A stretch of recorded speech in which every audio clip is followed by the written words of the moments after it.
Brought to you by the Every Dollar app. Start budgeting for free today. I just had a couple questions about how to get out of credit card debt and kind of stay afloat with mine and my husband's fluctuating income. All right, bring it on. What's going on? So we have $2,300 worth of credit card debt, which is a big hurdle that we have right now. However, it's super hard to pay it off considering that our incomes fluctuate so much.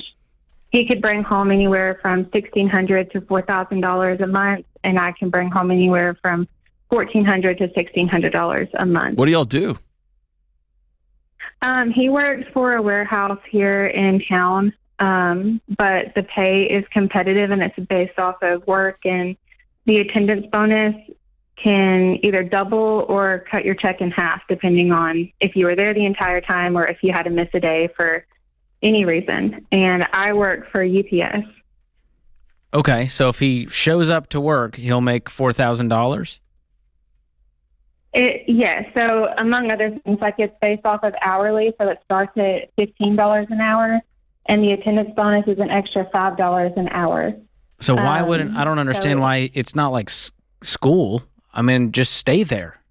Why would you lose that? Yeah, well, I mean, for instance, he missed a day a month ago because I had to call 911 for our son. Well, that's different. So we had to leave work to come help out. But yeah, that's not the everyday occurrence, but that's a once in a year or two or five that would happen. Yes, but it still affects the attendance bonus.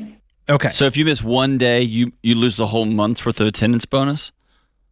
It's paid every 2 weeks, but yes, it can cut your check in half or it can double it depending on your attendance. Okay. Are you working full-time?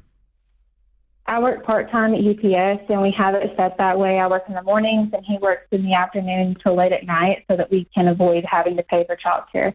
Okay. How many kids do you have? We have 2. All right. And outside of the $2,300 in credit card debt, what other debt do you have? He had to get a truck, and I say had to because his car before was just breaking on us constantly. We ended up spending like $2,000 to fix it in January, and that would have paid for 3 months worth of a truck payment. It just wasn't reliable, wasn't really What's safe left for on the truck kids, loan? So it's $23,000. So he chose to get a $23,000 truck loan. Okay, what else? Mm-hmm. And then I have $2,000 worth of student loan debt. Okay. And that's everything? Yes, that's everything. All right.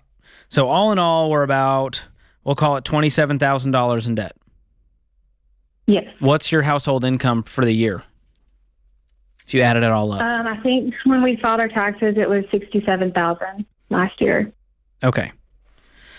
All right. So we're trying to get out of $27,000 worth of debt. We make $67,000. How much margin could you guys have if you got on a every dollar budget and you said, hey, anything that's not food, shelter, utilities, transportation, insurance, we're not going to spend money on it? How much money could you have to throw at the debt?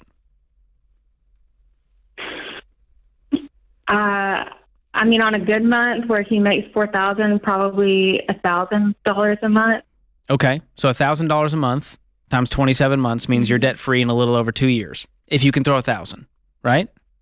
Yeah. Mm-hmm. Now, what if we could find a way where we could spend less and make more, and where we could put $2,000 a month?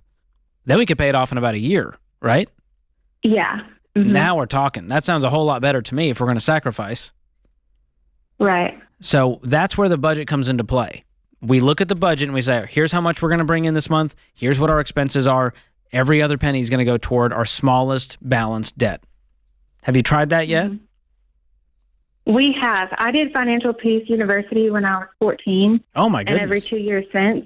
And so we're still on baby step number 1. Like, we're just trying to get a savings account. And every time we get something put back, we get a flat tire. Or, the catalytic converter goes out in the car, or our room floods from the bathroom. Like, it's just one thing after another. And we cannot get past baby step number 1. I know, but Kelly, you went out and bought a $20-something truck. Mm-hmm. So you have enough to cover a car He payment. did. No, y'all He did. yes. Y'all did. And unless he has just gone rogue, and that's a whole other issue you gotta address. Did he do this behind your back? No. I advise not to. I advise if he was going to get a car, it needed to be something more affordable. George, I don't want to put you on blast, but your me on Tesla blast. didn't cost. No, George is a millionaire and he doesn't drive a car that expensive. And I'm not, again, my truck isn't near that expensive. I want you to hear us say, like... Anytime a guy says, I had to buy a truck, he is lying. Unless he is like a lineman. And anytime he convinces his wife that he had to buy a truck, he's an amazing salesman. But here's the thing, like... At some point, we have to decide that life's not going to just happen to us anymore. There you go. And it does take a while to get out of the cycle, Kelly, because I'm telling you, like, I remember when I was broke, it was like Murphy wants to just live with me and go like, hey, buddy, I know you're trying to get out of debt, but here's a little emergency. Have fun with this. And at some point, we have to go, no longer are we going to let life control us. We're going to have agency and autonomy over what happens next. And that might mean we sell the truck.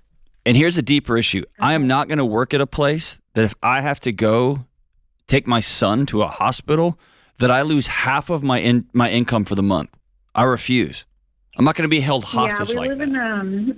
We live in a really small town. It's one of the best jobs that are here, but he is still applying for other jobs. Okay, good. Because I don't want to be held hostage that way. I'd rather work at Walmart throwing boxes for $20 an hour. That's stable. And it's stable. It will always be there. Mm-hmm. And you might not want to say I work at Walmart, but I tell you what, the job's going to keep being there, and they're going to keep paying you $20, and they're going to pay you overtime if you keep working hard, and you can always count on that. But your original call is, how do we even get out of debt when our income fluctuates by 50% in certain weeks or certain months? Yeah. And you need stability as much as you need more money. You live in a small town. Do you have anybody that can watch your kids for a few hours a day? My friend from Missouri just moved in, and she's helped out a little bit. So we also do like Walmart delivery. We do DoorDash. Okay. I bake on the side for extra income, but here lately it's only making up from what he's lost in attendance bonuses.